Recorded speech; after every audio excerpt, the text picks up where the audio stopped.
আসসালামু আলাইকুম ওয়া রাহমাতুল্লাহি ওয়া বারাকাতুহু। স্বাগতম জানাচ্ছি প্রত্যেককে সাইফুলস একাডেমিতে। সাইফুল ইসলাম বলছি। আশা করি তোমরা সবাই ভালো আছো এবং সুস্থ আছো।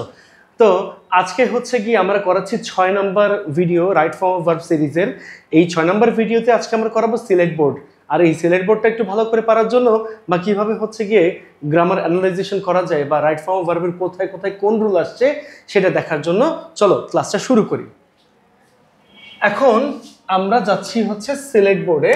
এই যে সিলেক্ট বোর্ড, এই সিলেক্ট বোর্ডের মধ্যে তোমরা দেখতে পাচ্ছ যদি কোনো সেন্টেন্সের মধ্যে আমরা এই যে হ্যাভ অথবা হ্যাজ তারপরে বিন দেখতে পাই এবং তারপরে যদি সিনস দেখতে পাই, তার মানে এই সূত্রটা আছে প্রেজেন্ট পারফেক্ট কন্টিনিউয়াস টেন্সে। সকল পারফেক্ট কন্টিনিউয়াস টেন্সে হ্যাভ অথবা হ্যাজ প্লাস বিন থাকার পরে মূল ভার্বের প্রেজেন্ট ফর্মের সাথে আইএনজি বসে যখন আমরা সিনস দেখতে পাই, তার মানে এইটার সূত্র হবে হচ্ছে মানে কি present perfect continuous tense. Present perfect continuous tense. তাহলে টেন্সটা আমি লিখলাম না, যদি এমন দেখো তাহলে কি করতে হবে, মূল ভার্বের প্রেজেন্ট ফর্মের সাথে আইএনজি করতে হবে। তাহলে মানুষ তখন থেকেই হচ্ছে কি করতেছে, যখন সে পৃথিবীতে পৌঁছেছে, মানুষ যখন পৃথিবীতে পৌঁছেছে তখন থেকে কিন্তু ভ্রমণ করতেছে বিভিন্ন জায়গায়, তাই না? মানুষ হচ্ছে কি আবিষ্কার করতেছে অনেক জিনিসপত্র। তাহলে আমরা কি করতে পারি, আমরা এই জায়গাটায় বসাতে পারি man has been travelling. Okay, man has been travelling, মানুষ তখন থেকেই ভ্রমণ করছে since the first appeared on the earth, যখন সে পৃথিবীতে পৌঁছেছে। ইন দ্য প্রিমিটিভ টাইম মানে আদিম যুগের কথা বলছে বা আদি সময়ের কথা বলছে, তাই না? তার মানে ঘটনা তো ভার্বের পাস্ট ফর্মে চলে গেছে ইতিমধ্যে, তাই না? তাহলে আমরা কি লিখবো, they didn't travel for pleasure but to find new places.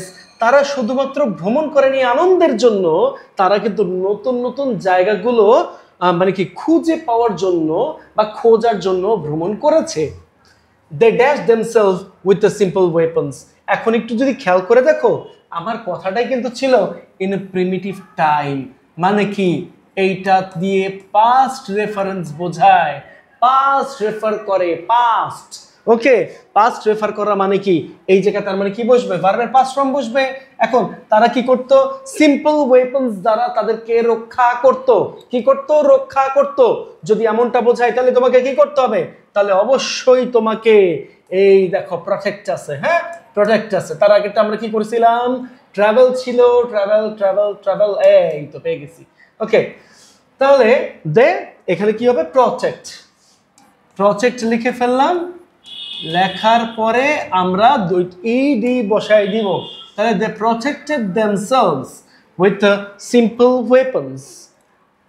এবার আসো দেয়ার জার্নিজ। জার্নিজ কি একটা বাবা? জার্নিজ তো একটা না। এই এস এর কারণেই তো হচ্ছে কি এটা প্লুরাল সাবজেক্ট হয়ে গেল নাকি? প্লুরাল সাবজেক্ট হওয়া মানে এইখানে যেহেতু অলরেডি এটাকে পাস্ট বলে দেওয়া হয়েছে, তার মানে এটাও পাস্ট ফর্মে হবে।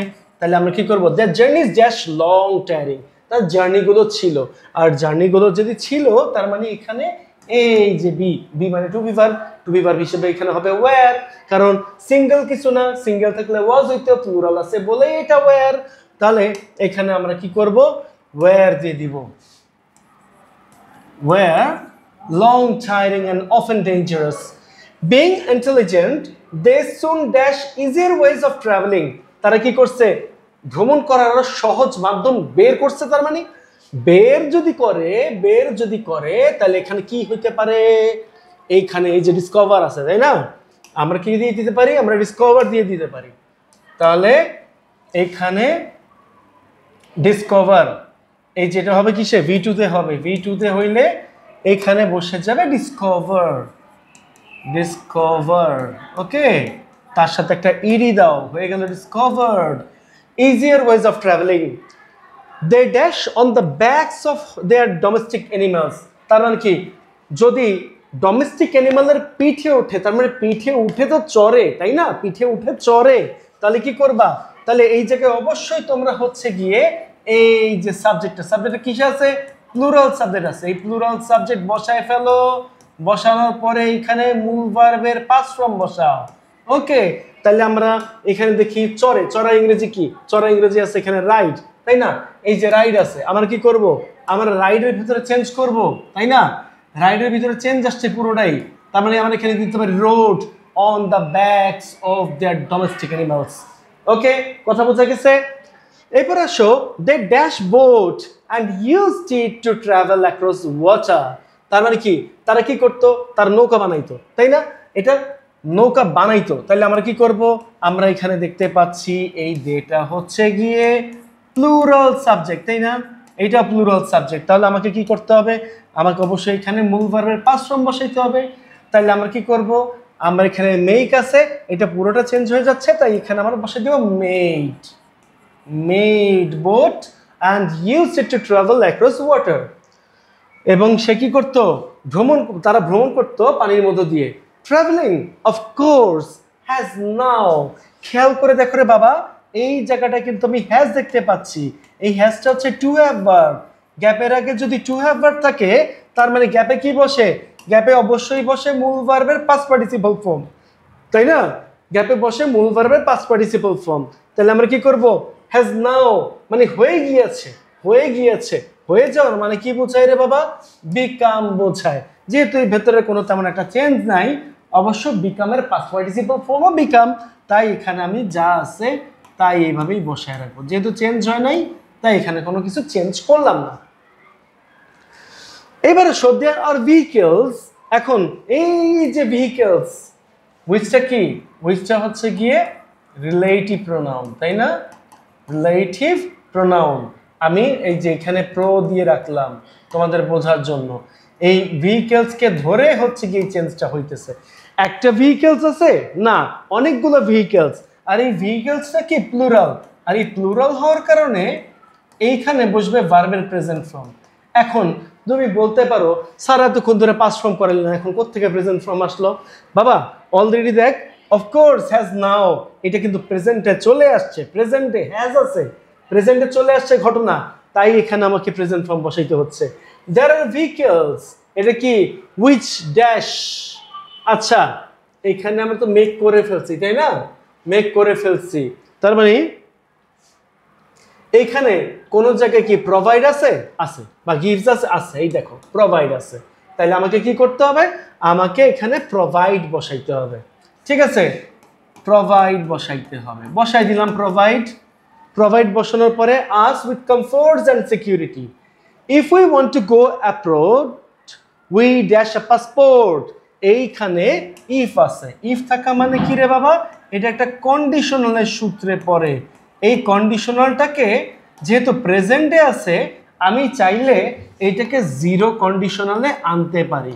এখন তোর আমার কাছে জিজ্ঞেস করতেই পারিস, জিরো কন্ডিশনালটা কি স্যার? জিরো কন্ডিশনাল হচ্ছে ইফ যুক্ত সেন্টেন্সও প্রেজেন্ট টেন্সে, আর পরের সেন্টেন্সটাও প্রেজেন্ট টেন্সে। ঠিক আছে, তার মানে তখন কি হবে? এই জায়গায় উই থাকার কারণে বা সাবজেক্ট প্লুরাল হওয়ার কারণে এই জায়গাটায় বসে যাবে ভার্বের প্রেজেন্ট ফর্ম। ভার্বের প্রেজেন্ট ফর্ম। তাহলে আমরা কি করতে পারি? আমরা এই জায়গায় শুধুমাত্র বসাবো নিড আছে, তার মানে নিড দিয়ে দিলাম। We need a passport and visa if we dash any of them. তার মানে কি? গ্যাপের আগে দেখ এখানে কি আছে? গ্যাপের আগে কিন্তু উই আছে, এই উইটাও কিন্তু প্লুরাল, তাই না? এই উইটা প্লুরাল। তাহলে আমরা কি করব? তাহলে আমরা এখানে লাস্ট বাকি থাকে কি? এই যে এটা বাকি থাকে। তাহলে আমরা এখানে দিতে পারি কি? If we loose any of them, যদি আমরা এইটার কোনো কিছু হারায় ফেলি, আওয়ার জার্নিজ মে বি রুইনড। এই হচ্ছে ব্যাপার। এই সেন্টেন্সের মধ্যে দেখ এখন কি কি পাইছি। ঠিক আছে, প্রথম ব্যাপারটা পাইলাম প্রেজেন্ট পারফেক্ট কন্টিনিউয়াস। আমি যে এখানে লিখবো, এই অ্যানালাইজেশনটা হচ্ছে গিয়ে করার মতো জায়গা একটু কম আছে, তাও সমস্যা নাই। কি কি পাইছি সেটা একটু অ্যানালাইজ করে দেই। ওকে, এইটা প্রথমটা কিসে আছে? এ নাম্বারটা আসছে প্রেজেন্ট পারফেক্ট কন্টিনিউয়াস, তাই না? Present perfect continuous. আমি নিচে লিখে দিচ্ছি তোদের যাতে সমস্যা না হয় বুঝতে, এই জন্য। ওকে, বি নাম্বার, এই যে বি নাম্বার, বি নাম্বার কিসে আছে? B number, C number, D number, E number. Okay, তার মানে কি এখন আমি এইটা লিখে দেই যে কি কি আমার পাস্ট টেন্সে আছে। তাহলে আমি কি পাইলাম? পাস্ট টেন্স থেকে আমি পাইলাম হচ্ছে এই যে B, C, D, E. Past tense. কেন এটা পাস্ট টেন্সে হইছে দেখ, এই যে একটা কথার কারণে, প্রিমিটিভ টাইম। ওকে, এটা থাকার কারণে। এরপরে আমরা যে একটু এফ নাম্বারে, sorry B C D E, F আছে, হ্যাঁ এফও আছে, এফও আছে। তাহলে B C D E F, এই পুরো জিনিসটাই হচ্ছে গিয়ে পাস্ট টেন্সে গেছে। পাস্ট টেন্স, পাস্ট টেন্স খুঁজে বের করে দিচ্ছি তোদেরকে। এরপর আমরা হিসাব করবো যে কয়টা রুলসের মধ্যে আসছে। এরপরে দেখ কি হলো, জি নাম্বার ভি থ্রি, তাই না, এইচ ভি ওয়ান, তারপরে আই ভি ওয়ান, তারপরে তো জে ভি ওয়ান। তার মানে কি এখন খেয়াল করলে দেখতে পারবি যে এইচ নাম্বার ভি থ্রি নিয়মে পড়ছে, তাই না, ভি থ্রি নিয়মে পড়ছে নাকি না, জি নাম্বারটা ভি থ্রি নিয়মে পড়ছে। ও জি নাম্বার পড়ছে, তাহলে এই দেখ জি নাম্বারটা পড়ছে। তাহলে আমরা কি করব, এই যে জি নাম্বারটা করে ফেললাম ভি থ্রি নিয়মে, এইচ আই জে এইগুলো হচ্ছে ভি ওয়ানের নিয়মে পড়ছে। তাহলে আমার টোটাল সূত্র আসছে কয়টা? 4টা সূত্রের ভিতর থেকে সব চলে আসছে, তাই না, 4টা সূত্রের মধ্যে পাস্ট টেন্সই আসছে হচ্ছে এখানে 5টা। এ নাম্বারে হচ্ছে প্রেজেন্ট পারফেক্ট কন্টিনিউয়াস টেন্স আসছে, কার কারণে আসছে? সিন্সের কারণে আসছে, বলে দিছি। এরপরে প্রিমিটিভ টাইম দেখার পরপরই B number past form, C number past form, D number past form, তারপরে ই নাম্বার পাস্ট ফর্ম, হ্যাঁ এফ নাম্বার পাস্ট ফর্ম, এই পর্যন্ত গেল। যাওয়ার পরে কি হইতেছে, জি নাম্বারে ভি থ্রি আসছে, ভি থ্রি ওই একটাই হয়েছে জি নাম্বারে, দেখ কোনটা হয়েছে, এই যে টু হ্যাভ ভার্বের কারণে ভি থ্রি হয়েছে। তারপরে দেখবি H number, I number, J number, এই দুইটাই হচ্ছে, সরি তিনটাই হচ্ছে কি প্রেজেন্ট ফর্মে আসছে। তাহলে এই ছিল আমাদের আজকের অ্যানালাইজেশন। এরপরে আমি নেক্সট ভিডিও নিয়ে চলে আসবো খুবই দ্রুত। ততক্ষণ পর্যন্ত সবাই ভালো থাক, সুস্থ থাক, এই কারণে শেষ করছি। সবাইকে আসসালামু আলাইকুম।